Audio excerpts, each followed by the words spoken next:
ये three dimensional geometry जो है इसमें हमें दो चीजें देखनी है, एक तो लाइन और एक प्लेन।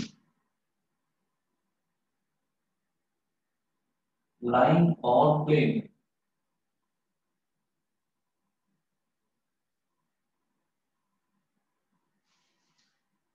अब इसमें जैसे मान लीजिए हमें मालूम है कि लाइन होती है ना, तो लाइन की हम इक्वेशन बना सकते हैं। जैसे लाइन की इक्वेशन होती है y is equal to m x plus c, या y minus y one is equal to m into x minus x one. ठीक, तो ये होती है, या फिर x upon a plus y upon b is equal to one. तो ये अलग अलग फॉर्म्स होती हैं लाइन की इक्वेशन की। अब अगर मान लीजिए कि हमें ये अलग अलग फॉर्म्स, तो जो हमने दे रखी थी y is equal to m x plus c था जैसे, तो इस वाली इक्वेशन में हम ये देखते हैं कि y था और x था, x कोऑर्डिनेट और y कोऑर्डिनेट। तो इससे क्या समझ में आता है, ये टू डायमेंशन में थी। अच्छा, अगर तीसरी डायमेंशन भी आ जाती है, यानी कि थर्ड डायमेंशन जो है वो जो हमारी z है, z डायमेंशन भी आ जाती है, तो तब जो इक्वेशन बनती है वो इक्वेशन बनती है हमारी x minus x one upon a is equal to y minus y one upon b is equal to z minus z one upon c. ये अभी बता रहा हूँ, करवाऊंगा तो समझ जाओगे। तो अलग अलग फॉर्म्स यहाँ पर भी हमें देखने को मिलेंगी, लेकिन उन फॉर्म्स में हमें दो अलग अलग कैटेगरीज लेकर चलनी है। एक तो लेकर चलेंगे हम vector form of a line, और एक लेकर चलेंगे Cartesian form of a line. ठीक है, वेक्टर फॉर्म अलग तरीके से लेंगे, कार्टेशियन फॉर्म अलग तरीके से लेंगे। तो ये दो तरीके के फॉर्मेट्स हम लेकर चलेंगे लाइन के। लेकिन उससे पहले, लाइन की इक्वेशन स्टडी करने से पहले, जो इन्होंने टॉपिक समझा रखे हैं वो है direction cosines and direction ratios of a line.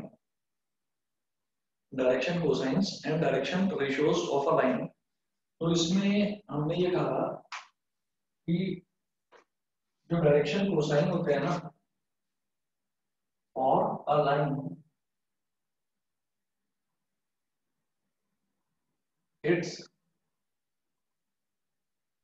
Direction ratios यानी कि डीआरस एंड डायरेक्शन कोसाइंस यानी कि डीसीज आर प्रोपोर्शनल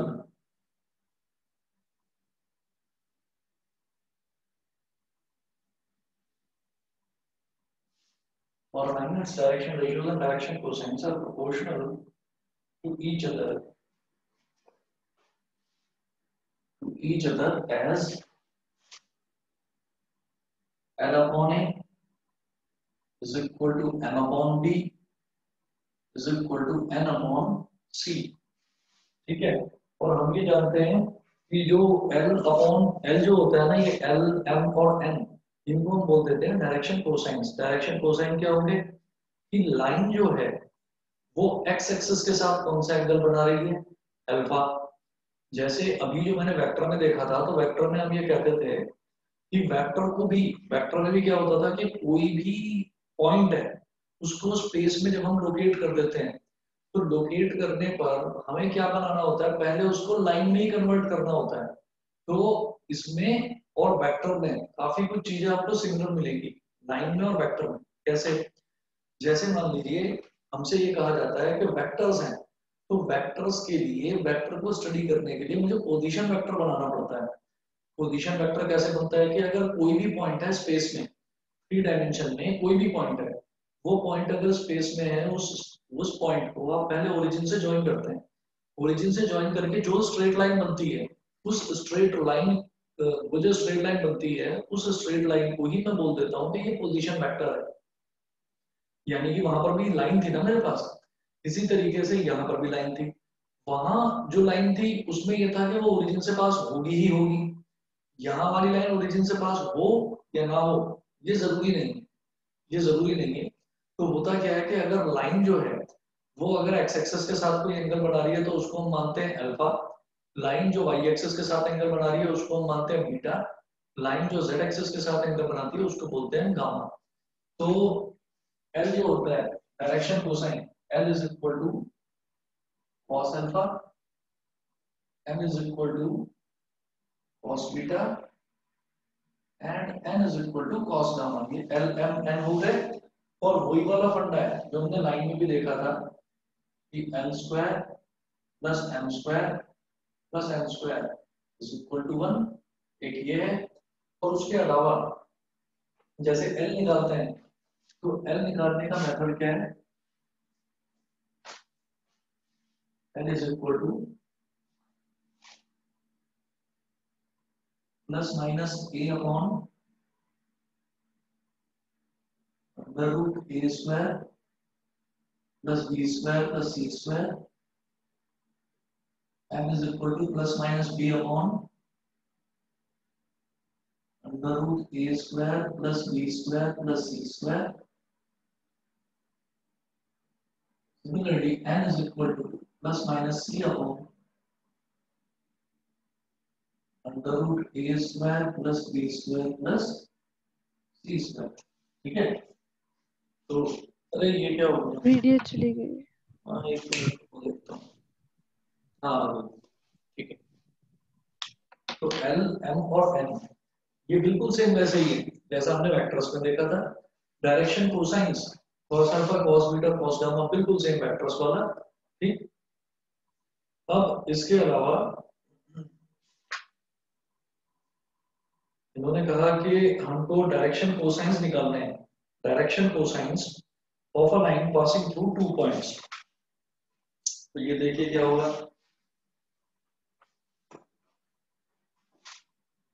पहले तो देख लीजिए direction ratios of a line passing through 2 points.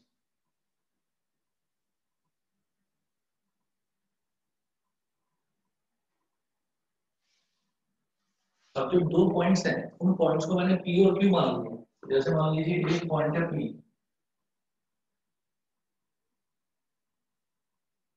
और एक पॉइंट है क्यू।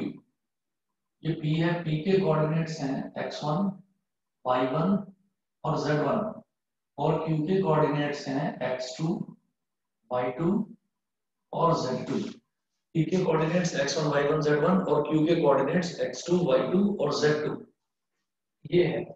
तो अब इसमें यहाँ पर ये देखिएगा कि अगर मान लीजिए मुझे ये पी क्यू वेक्टर निकालना है, ये पी क्यू वेक्टर तो कैसे निकलेगा, x2 minus x1 i cap plus y2 minus y1 j cap plus z2 minus z1 k cap. ये मेरे पास पी क्यू वेक्टर आ गया। तो इसमें आपको समझने में मुझे लगता नहीं कोई इसमें प्रॉब्लम आएगी। खुद देखिएगा x2 माइनस x1 क्या हो गया, जो आई कैप के साथ मल्टीप्लाई हो रहा है कोफिशिएंट वो x2 माइनस x1। मुझे समझ में नहीं आ रहा है सुबह सुबह नेट कैसे स्लो चल रहा है। x2 माइनस x1 जो है ये हमारा पहला डायरेक्शन रेशियो हो गया। तो डायरेक्शन रेशियोज की बात कर रहे हैं ना, तो a कितना हो जाएगा x2 minus x1। Similarly b कितना हो जाएगा y2 minus y1। Similarly c हो जाएगा z2 माइनस z1। बताइए क्लियर है। Yes sir.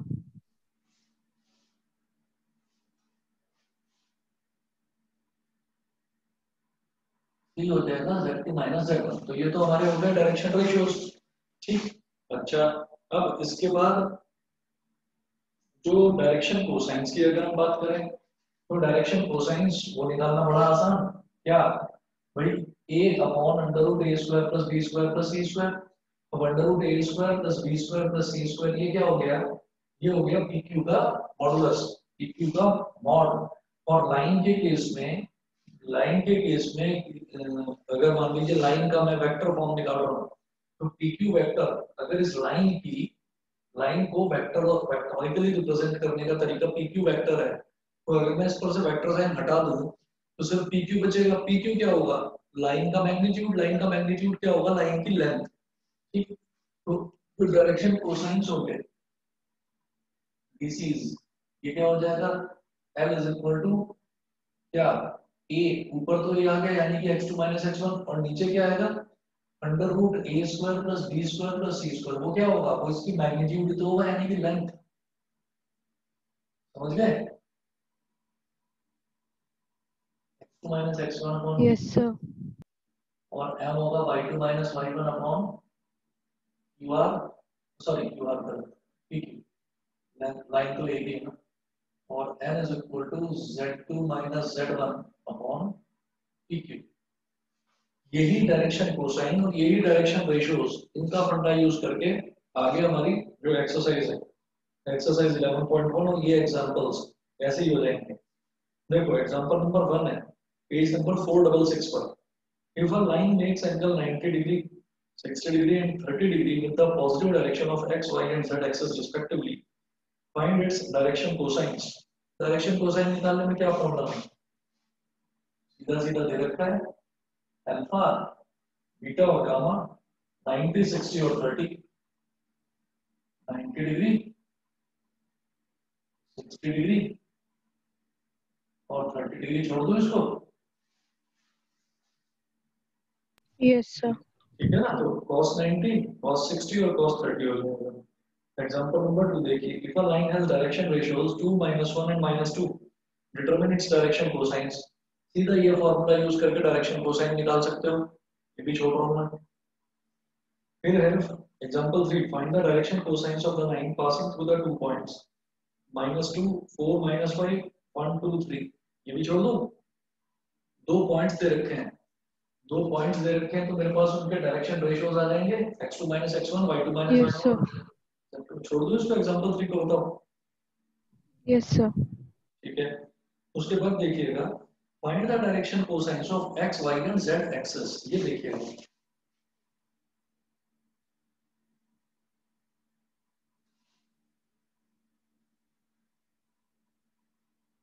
ये z, ये y और ये फ्रंट वाली को x बोल देते हैं। तो मुझे x एक्सिस y एक्सिस और z एक्सिस के डायरेक्शन कोसाइंस बताना है, तो खुद बताइए कि अब मेरे लिए ये तो ओरिजिन हो गया, और ये जो x एक्सिस है यही मेरे लिए लाइन है, यही मेरे लिए लाइन है। तो अब आप देखिएगा कि जब मैं x एक्सिस के लिए अगर मैं डायरेक्शन कोसाइंस निकालूं, तो x एक्सिस अपने ही साथ, खुद के ही साथ क्या एंगल बना रही है, 0 डिग्री, और x axis angle which it makes with itself, which it makes with itself is 0 degree, therefore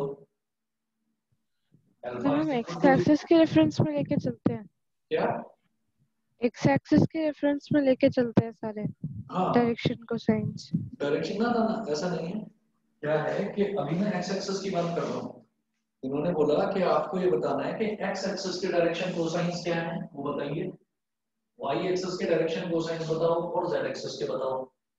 तो यानी कि x एक्सिस ही मेरे लिए अब स्ट्रेट लाइन है, नहीं समझे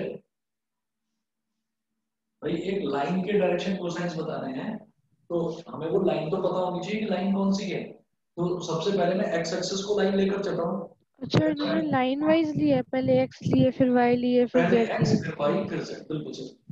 तो जैसे ओके। सबसे पहले मैंने कहा फॉर x एक्सिस खुद के ही साथ क्या एंगल बनाती है, खुद के ही साथ एंगल क्या बनाएगी, वो 0 डिग्री, क्या है कि x एक्सिस के साथ कोई भी लाइन x एक्सिस के साथ जो एंगल बनाएगी उसको अल्फा बोलते हैं, कोई भी लाइन y एक्सिस के साथ जो एंगल बनाएगी उसको बीटा बोलते हैं, कोई भी लाइन z एक्सिस के साथ जो एंगल बनाएगी उसको गामा बोलते हैं। तो x एक्सिस के साथ भी क्या एंगल बनाएगी, 0 degree. Similarly x axis y axis के साथ क्या एंगल बनाती है बताओ, 90। 90 डिग्री, है ना। तो एंगल which x axis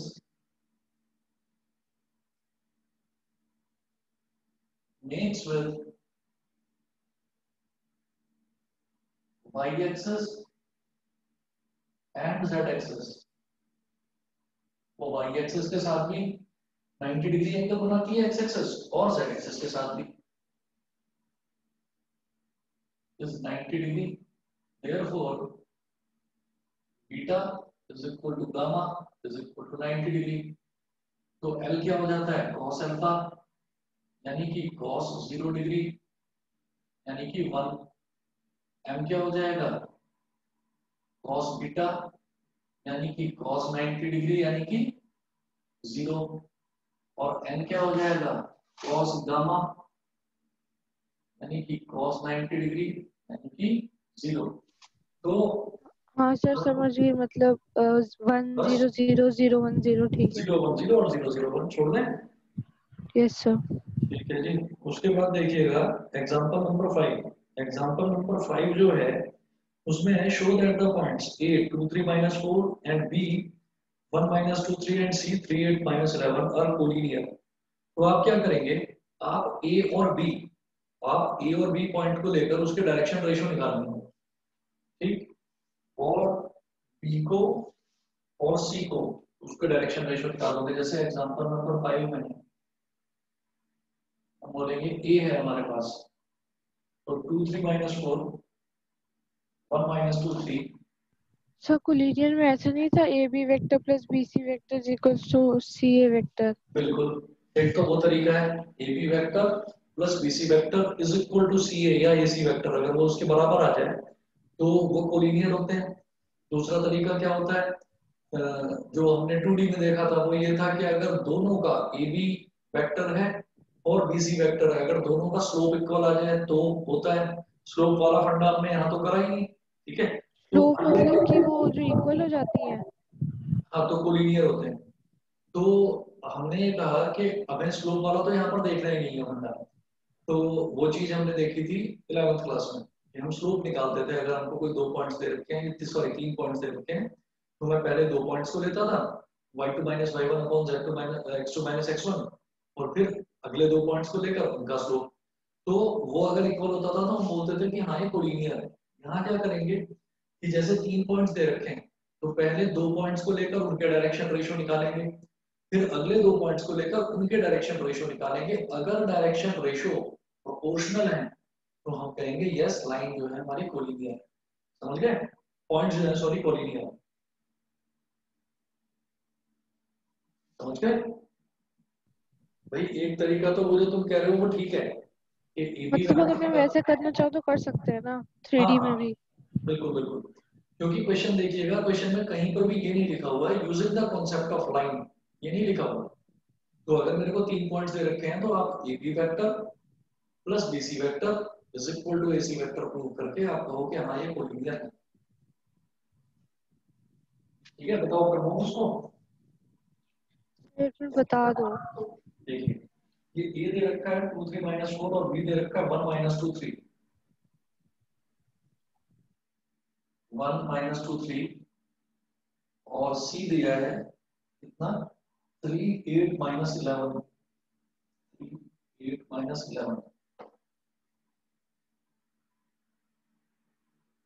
ये है। तो अब हम ये कहेंगे डी आर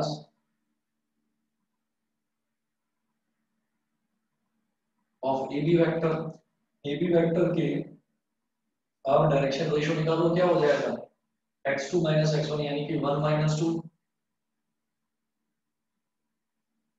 कॉमा -2 -3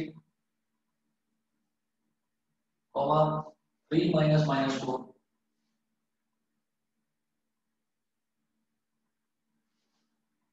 1 - 2 क्या हो गया -1, -2 -3 हो गया -5, 3 -4 यानी कि 3 + 4 ये हो गया 7। D R of A B vector. इसी तरह से आप निकालिए D R of B C vector, 3 -1 comma 8 -2 comma -11 -3 -11 -3। तो 3 -1 हो गया 2, 8 -2 यानी कि 8 + 2 ये कितना हो गया 10, -11 -3 कितना हो गया -42। तो ये देखकर मैं ये कह सकता हूं कि Diaz of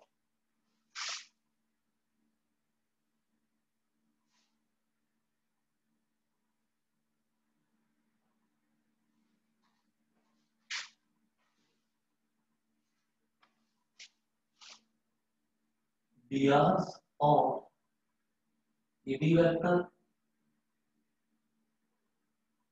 and BC vector are proportional.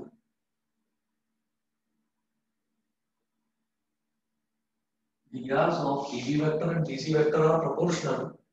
So the points are collinear. Proportional समझ गया ना?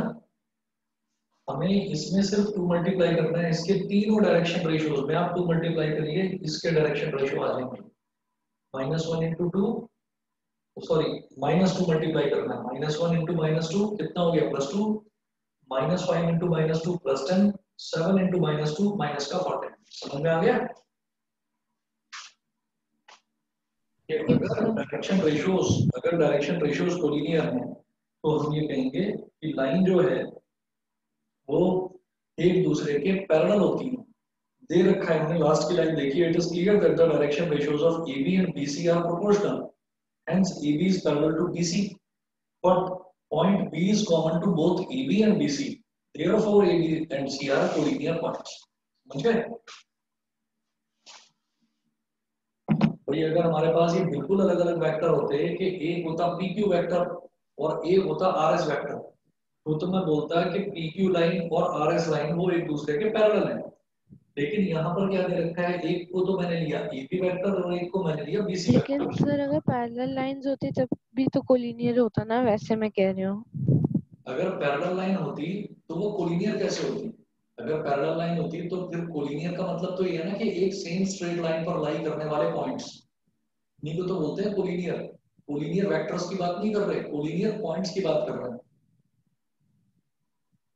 समझ गए? तो जो हमने 19th क्वेश्चन किया था उसमें आपने कहा था ना कोलिनियर पैरेलल वो सेम ही है। नहीं नहीं, फिर गलत समझ रहे हो। कोलिनियर और वेक्टर सेम नहीं होता। कोलिनियर कोलिनियर प्रूव करने का और वेक्टर प्रूव करने का अप्रोच सेम होता है, तरीका सेम होता है कोलिनियर प्रूव करने का और वेक्टर और आपका पैरेलल प्रूव करने का। लेकिन कोलिनियर और पैरेलल तो अलग अलग होते हैं। समझ गए? अगर हम ये कहते हैं कि दो वेक्टर्स वो एक दूसरे को ओवरलैप कर रहे हैं, तो ओवरलैप करने का मतलब यही होता है, ओवरलैपिंग का मतलब यही होता है कि हाँ वो वेक्टर्स जो है, फिर से उसमें वही वाली फंडा आ गई कि आप उसमें कोलिनियर का फंडा भी लगा सकते हो, आप उसमें पैरेलल का फंडा भी लगा सकते हो। कोलिनियर और पैरेलल का सेम फंडा होता है। ठीक है सर। समझे ना? तरीका सेम है, लेकिन कोलिनियर का मतलब क्या है कि एक ही लाइन पर लाई करने वाले पॉइंट्स उनको कोलिनियर बोलेंगे। और पैरेलल क्या हो गए कि वो जो पॉइंट्स हैं उन पॉइंट्स को ज्वाइन करके एक लाइन बनेगी, दूसरी लाइन बनेगी, वो दोनों लाइन पैरेलल होनी चाहिए। ठीक है जी, चले आगे। ठीक है सर। सर अच्छा, इसमें लेकिन जैसे लिखा हुआ है AB is parallel to BC, हाँ फिर पैरेलल कैसे दे रहे हैं ये? देखो कंडीशन है ना ये जब दोनों के डायरेक्शन रेशियो सेम आ गए तो कंडीशन ये है कि अगर दोनों के डायरेक्शन रेशियो सेम आ गए तो दोनों पैरेलल होंगे। लेकिन AB और BC इन दोनों में एक पॉइंट कॉमन है B, तो इसका मतलब क्या है कि जब वो पॉइंट B कॉमन है तो ऐसा तो हो नहीं सकता कि B इधर भी है और B इधर भी है, ऐसा नहीं हो सकता। मतलब दिस इज नॉट पॉसिबल। फिर वो कोलिनियर हो जाएंगे एक लाइन पे। हाँ, क्योंकि वो इन दोनों में एक पॉइंट कॉमन है, तो इसका मतलब हम ये कहेंगे कि ये एक लाइन पर लाई कर रहे हैं।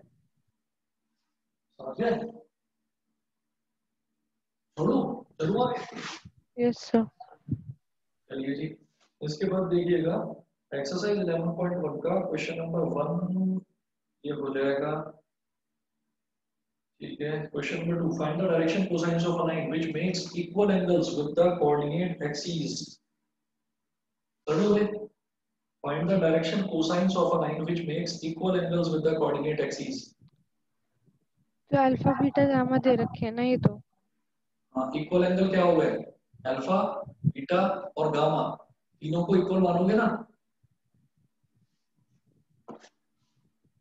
क्वेश्चन नंबर 2 में गिवन। अच्छा सॉरी, मैं क्वेश्चन 1 देखने लग गई थी। हाँ, क्वेश्चन 2। क्वेश्चन 1 तो हो जाएगा, उसमें तो कुछ नहीं।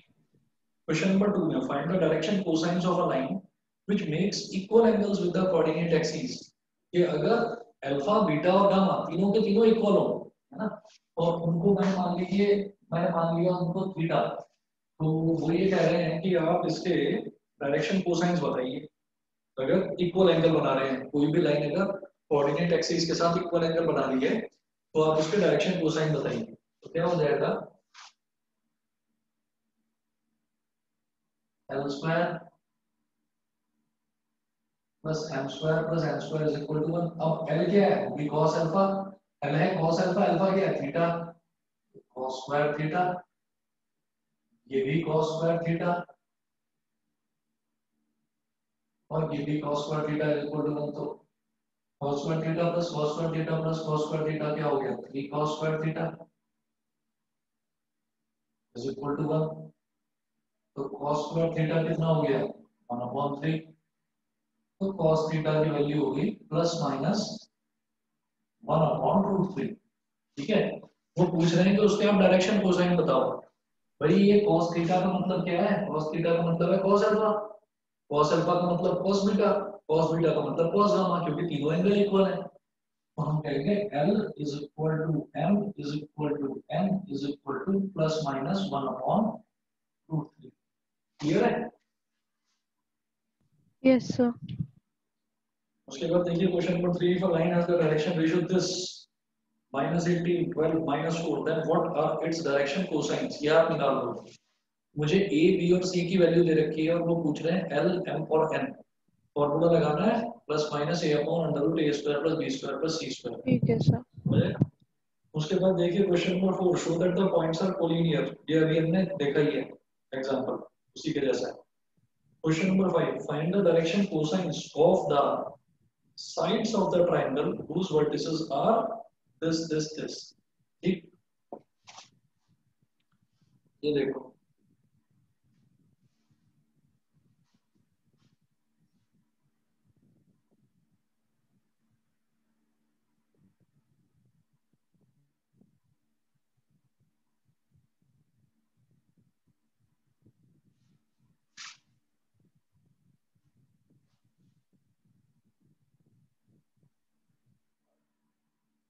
क्वेश्चन नंबर 5 में मुझे 3 पॉइंट्स दे रखे हैं और ये बता रखा है कि ये जो 3 पॉइंट्स हैं, ये तीनों के तीनों पॉइंट्स जो हैं ये वर्टिसेस हैं ट्रायंगल के।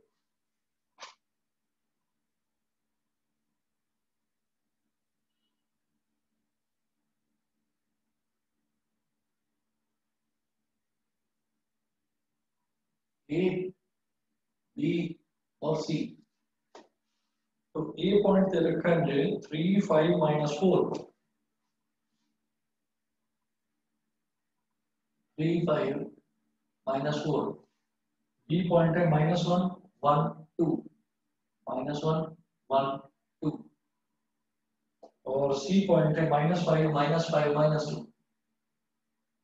-5 -5 -2। ए बी और सी ये तीन अलग अलग पॉइंट्स दे रखे हैं।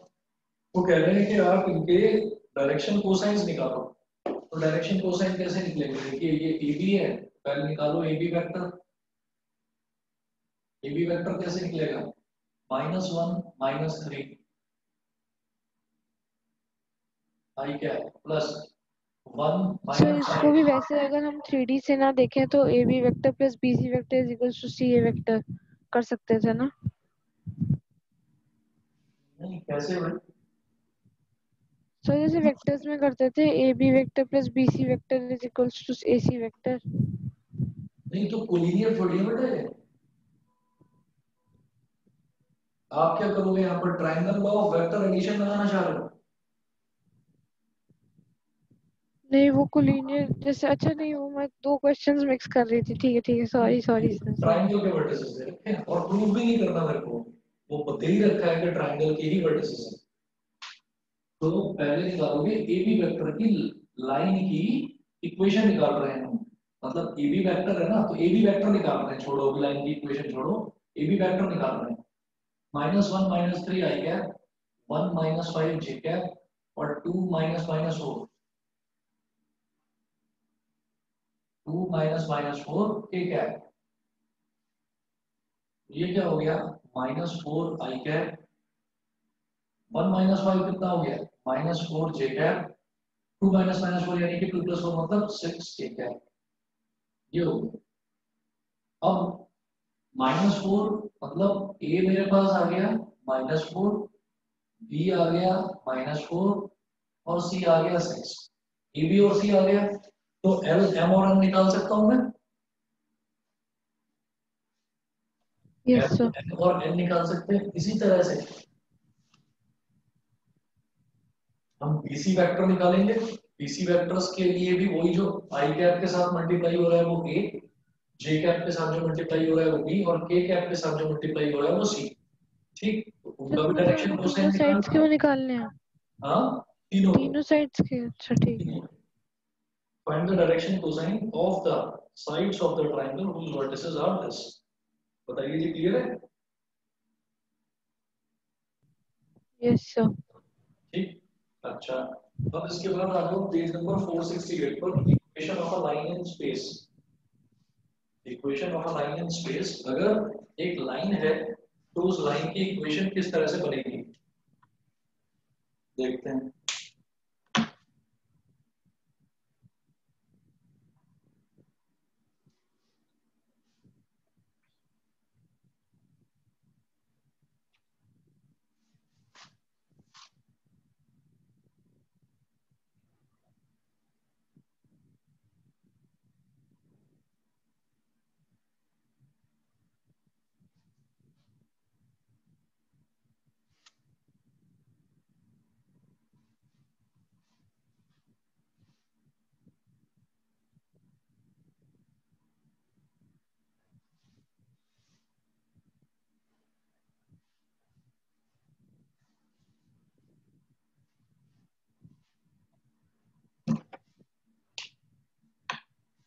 इनकी अलग अलग फॉर्म्स देखेंगे हम। Equation of a line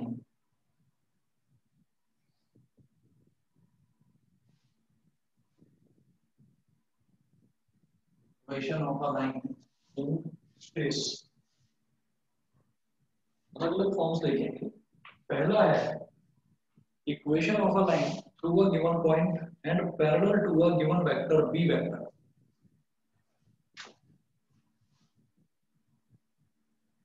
equation of a line through a given point and parallel। Sir आज वाले की रिकॉर्डिंग हो सके तो भेज दीजिएगा। हाँ, रिकॉर्डिंग तो मैं कर ही रहा हूँ ना। नहीं सर, जब टाइम मिले तो उसको भेज दीजिएगा। हाँ हाँ, भेज दीजिए। equation of a line through a given point and parallel to a given vector b vector। अगर मान लो मुझे एक पॉइंट दे रखा है, अगर मान लो मुझे एक पॉइंट दे रखा है और एक पॉइंट दे रखा है और एक वेक्टर दे रखा है मुझे। ठीक, तो मुझे मुझसे ये बोला जाए कि आप एक लाइन की इक्वेशन बताइए जो इस पॉइंट से होकर गुजरती हो और एक दूसरा जो वेक्टर दे रखा है कि और इस वेक्टर के पैरेलल हो। ठीक, तो देखिएगा कैसे बताना है। जैसे मान लो हमें एक तो पॉइंट दे रखा है और एक वेक्टर, क्या करेंगे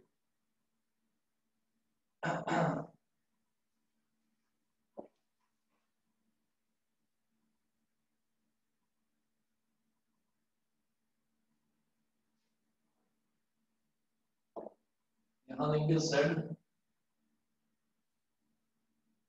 यहाँ y और यहाँ x। ठीक है, अब इसके बाद में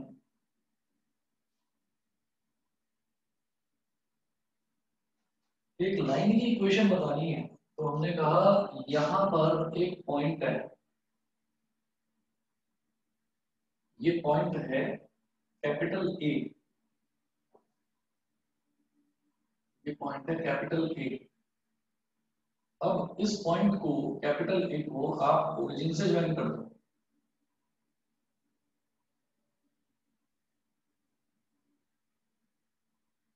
तो ये इस पॉइंट ए का पोजीशन वेक्टर आ गया, ए वेक्टर। ठीक, ए वेक्टर ओरिजिन से ज्वाइन करके जो वेक्टर निकालते हैं, तो वो जो वेक्टर बनता है उसको हम बोलते हैं पोजीशन वेक्टर। ठीक है, तो और एक वेक्टर यहाँ दे रख, एक लाइन दे रखी है यहाँ पर, ये ऐसे, ये बी वेक्टर यहाँ दे रखा है स्पेस में कहीं पर। ठीक, ये पॉइंट दे रखा है ए, और ये लाइन दे रखी है बी, ये वेक्टर दे रखा है बी वेक्टर। तो हमसे ये कहा जा रहा है कि आप एक लाइन की इक्वेशन बताइए, आप एक लाइन की इक्वेशन बताइए जो कि यहाँ इस पॉइंट से गुजरती है और इस दूसरे वेक्टर के पैरेलल है। ये सारी ऐसे हो गई,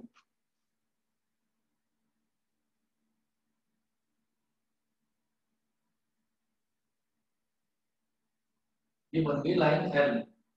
तो this line is passing through the point A. अब ए को मैंने बोल दिया ऐसे, कैपिटल ए है ये, कैपिटल ए को मैंने बोल दिया ये है हमारे पास, मान लीजिए x1 y1 और z1। कैपिटल ए के कोऑर्डिनेट्स हैं x1 y1 z1। ठीक है, अब जब कैपिटल ए के कोऑर्डिनेट्स है मेरे पास, तो मैं क्या कर सकता हूँ, मेरे पास जब मैंने इस पॉइंट को ओरिजिन से ज्वाइन कर दिया, तो अब क्या होगा कि इस ए वेक्टर को मैं रिप्रेजेंट कर सकता हूँ x1 y1 z1 की टर्म्स में। तो ए वेक्टर क्या हो गया, x1 i cap plus y1 j cap plus z1 k cap. ठीक है, एक तो ये तो ए वेक्टर हो गया। ये करने के बाद में फिर हम कहेंगे कि हम यहां पर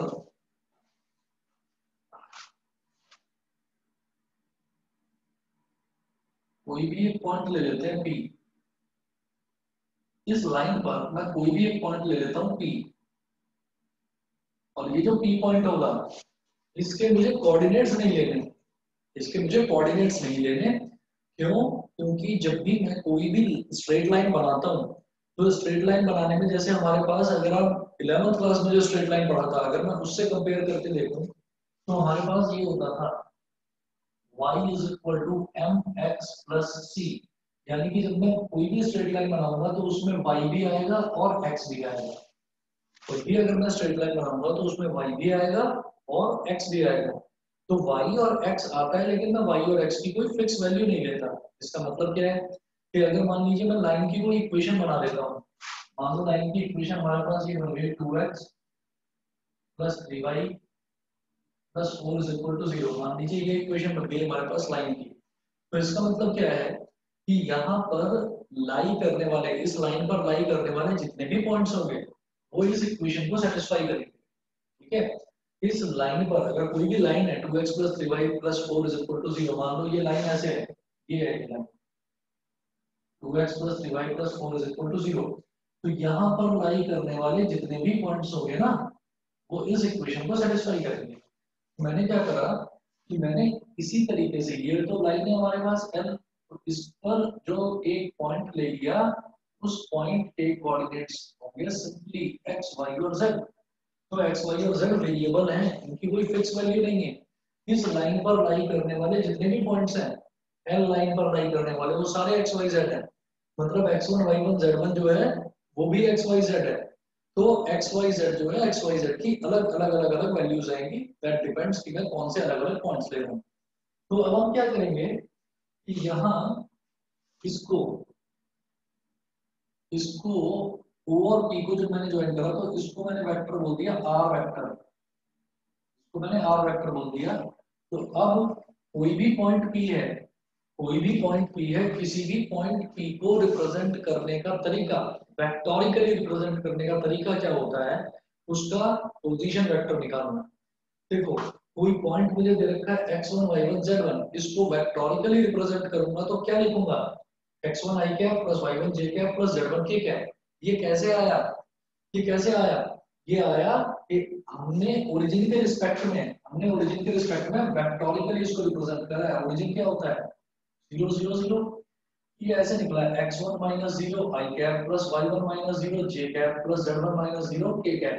ठीक, तो ऐसे निकला है मेरा ए वेक्टर। मेरी बात समझ में आ गई? Yes sir. तो इसी तरीके से इस लाइन पर आपने कोई भी एक पॉइंट लिया, वो पॉइंट के कोऑर्डिनेट्स x y z हैं, ठीक है। तो हम ये कहेंगे कि इस पॉइंट को रिप्रेजेंट करने का तरीका क्या है। रिप्रेजेंट करने का तरीका है कि हम इसका एक पोजीशन वेक्टर निकालें। तो r vector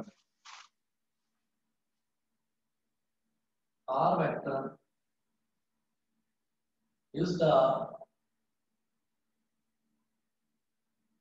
position vector of required line। Required line है ना, ये लाइन मेरे को चाहिए जो क्वेश्चन में हमको दे रखा होगा, तो इस वजह से उसको आर वेक्टर बोल दिया गया। तो आर वेक्टर क्या हो देखा जाएगा, जाए जो इसके एक्स वाई जेड कोऑर्डिनेट्स है वो हमारी लाइन जो पैरेलल टू भी है उसको भी सेटिस्फाई करेंगे क्योंकि इंटरसेक्ट कर रही है। बिल्कुल बिल्कुल उसको सेटिस्फाई करेंगे। इस पर नहीं नहीं सुनो, पैरेलल को क्यों सेटिस्फाई करेंगे, पैरेलल तो अलग होगी इस पूरी सर लाइन। इसको इसको जो लाइन पैरेलल है ये जो हमने एल लाइन ली है हाँ हाँ हाँ उसको कह रही हूँ। हाँ, इसको सेटिस्फाई करेंगे। जितने भी पॉइंट्स होंगे ना यहाँ पर, जितने भी लाई करेंगे वो सब इसको सेटिस्फाई करेंगे। तो इसकी लाइन की इक्वेशन होती है r vector is equal to a vector plus lambda b vector. R vector is equal to a vector plus lambda b vector. Lambda क्या है यहाँ पर, लैम्डा कोई भी कांस्टेंट है, लैम्डा कोई भी कांस्टेंट। सर ये अचानक से एकदम कैसे आ गई, क्या चीज, ये इक्वेशन एकदम से कैसे बन गई, समझ नहीं आया। नहीं नहीं मैंने बनाई नहीं है, मैंने बता दिया कि ये होती है इक्वेशन। इसको कोई प्रूव करके दिखाने की जरूरत नहीं है, कहो तो प्रूव करो। सर एक बार शॉर्ट में बता दो कि ये है क्या जी, ये। ये क्या है, ये ऐसा है कि देखो हमने कहा कि जैसे ये आर वेक्टर है, तो वो ये जो वेक्टर है ए वेक्टर, ये कैसे बना, ऐसे ओ ए वेक्टर, और ये वेक्टर क्या है, ये वेक्टर ए पी वेक्टर, और मुझे निकालना है ओपी वेक्टर। ओपी वेक्टर ऐसे हो गया। तो हम ये कहेंगे कि O P vector is equal to by triangle law of vector addition O A vector plus A P vector. O A vector plus A P vector, ठीक है। अब ओ पी वेक्टर क्या है, आर वेक्टर, ये हो गया आर वेक्टर, और ओ A vector क्या है, स्मॉल ए वेक्टर, स्मॉल ए वेक्टर प्लस एपी वेक्टर। ये जो एपी वेक्टर है इसको मैं क्या कर सकता हूँ, बिकॉज ये दोनों वेक्टर्स पैरेलल हैं, जब वेक्टर्स पैरेलल होते हैं तो उनको मैं क्या कह सकता हूँ कि वो प्रोपोर्शनल होते हैं। मैंने ये बोल दिया कि बी वेक्टर, ये हमारे पास ऐसा हो गया कि बी वेक्टर और एपी वेक्टर ये दोनों के दोनों प्रोपोर्शनल हैं, मतलब इन दोनों का जो रेशियो है वो फिक्स है। एपी वेक्टर और बी वेक्टर का रेशियो फिक्स है। तो चाहे आप b vector upon AP vector को कुछ कांस्टेंट मान लो, ए मान लो, और चाहे आप उल्टा कर दो, चाहे आप AP vector upon b vector को एक कांस्टेंट मान लो लैम्डा, तो एपी वेक्टर क्या हो गया, लैम्डा बी वेक्टर। जब दो वेक्टर्स प्रोपोर्शनल होते हैं तो हम उनको, मतलब जब दो वेक्टर्स पैरेलल होते हैं तो वो प्रोपोर्शनल होते हैं। तो इसका मतलब आपने इन दोनों को एक लैम्डा के बाद बराबर मान लिया। लैम्डा क्या है आपका, कोई भी कांस्टेंट, तो एपी वेक्टर की जगह लैम्डा बी वेक्टर आ गया। समझ गए? Yes sir. ठीक है। अच्छा, तो ये हो गई हमारी equation of a line which is passing through a given point and parallel to a given vector. मतलब क्या है कि अगर मुझे कहीं पर भी, जैसे हम स्लोप इंटरसेप्ट फॉर्म करते थे, तो स्लोप इंटरसेप्ट फॉर्म को ऐसा थोड़ी है कहीं भी यूज कर लिया। उसको यूज तभी करा जाता था जब हमारे पास ऐसा होता था कि स्लोप दे रखा है और वाई इंटरसेप्ट दे रखा है। तो इसी तरीके से अगर मुझे कभी कोई क्वेश्चन में एक पॉइंट दे रखा होगा और दे रखा होगा एक वेक्टर, ए लाइन जो है, जो मुझे लाइन चाहिए वो लाइन इस वेक्टर के पैरेलल होनी चाहिए। तो इसका मतलब मुझे ए वेक्टर और बी वेक्टर के दोनों दे रखे हैं और फिर मैं वेक्टर फॉर्म ऑफ लाइन निकालूंगा। समझ गए? ठीक है सर। ठीक है, अब इसके बाद हम ये कहते हैं कि भाई जो ये जो वेक्टर फॉर्म आ गई, this is called vector form. Equation of a line passing through a given point and parallel to a given vector b vector. तो इसकी दो फॉर्म्स होंगे हमेशा। कोई भी लाइन होगी तो उस लाइन के हमेशा दो फॉर्म लेकर चलेंगे हम। इसी तरीके से जब हम प्लेन्स पढ़ेंगे इसमें, तो कोई भी प्लेन होगा उसकी दो फॉर्म्स हम लेकर चलेंगे, एक वेक्टर फॉर्म और एक कार्टेशियन फॉर्म। वेक्टर फॉर्म और कार्टेशियन फॉर्म। अब जैसे मान लो मुझे वेक्टर फॉर्म की बात करनी है, तो इसमें क्या करेंगे देखिएगा, सीधा सीधा है कि जो मैंने आर वेक्टर लिया है, ये आर वेक्टर किस पॉइंट के कोरस्पॉन्डिंग लिया, एक्स वाई और जेड के हिसाब से लिया। ठीक है, तो मैं ये मिटा रहा हूं पहले तो, नोट कर लिया था ना? Yes sir. ठीक है, अब क्या करेंगे, अब करेंगे कार्टेशियन फॉर्म। लाइन यही है, line which is passing through a given point and parallel to a given vector।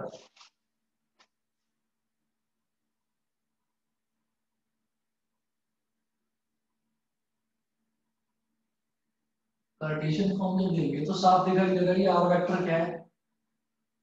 Cartesian form में अगर इसको रिप्रेजेंट करते हैं मतलब कंपोनेंट वाली form, x i cap plus y j cap plus z k cap. कैसे, x minus zero i cap plus y minus zero j cap plus z minus zero k cap. तो सीधा लिख रहा हूं मैं, x i cap plus y j cap plus z k cap. Similarly a vector क्या है, x1 y1 z1, x1 i cap plus y1 j cap plus z1 k cap. और फिर दे रखा है मुझे अगला जो है, अगला है बी वेक्टर। तो बी वेक्टर क्या होगा ये बताइएगा।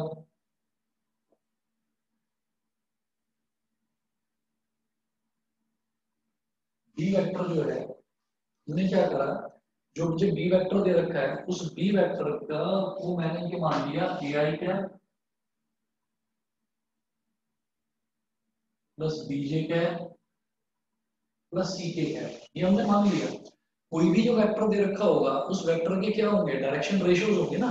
तो हमने क्या माना कि ये जो बी वेक्टर मेरे को दे रखा है, इस बी वेक्टर को मैंने मान लिया ए आई कैप प्लस बीजे कैप प्लस सी के कैप। इतना बता दीजिए, इतना क्लियर है? सर ये हमने माना है इसको ऐसे। हाँ ये मैंने मान लिया, इसको लिख दीजिए चाहे तो सही। सर वो ए वेक्टर और ए ये सेम नहीं हो जाएगा कुछ? ना ना कुछ सेम नहीं होगा। ए वेक्टर हमको, ये स्टैंडर्ड है, ये हमको लेकर चलना है कि जो पॉइंट मुझे दे रखा है, जो पॉइंट मुझे दे रखा है, जिस पॉइंट से कोई भी लाइन पास हो रही है, ठीक है, तो वो वाला पॉइंट है, उस पॉइंट से जो वेक्टर बनेगा उस वेक्टर को ए वेक्टर मान लिया। लेकिन ये ए आई कैप प्लस बीजे कैप प्लस सी के कैप ऐसा लेने का एक रीजन है, वो अभी रीजन बताऊंगा।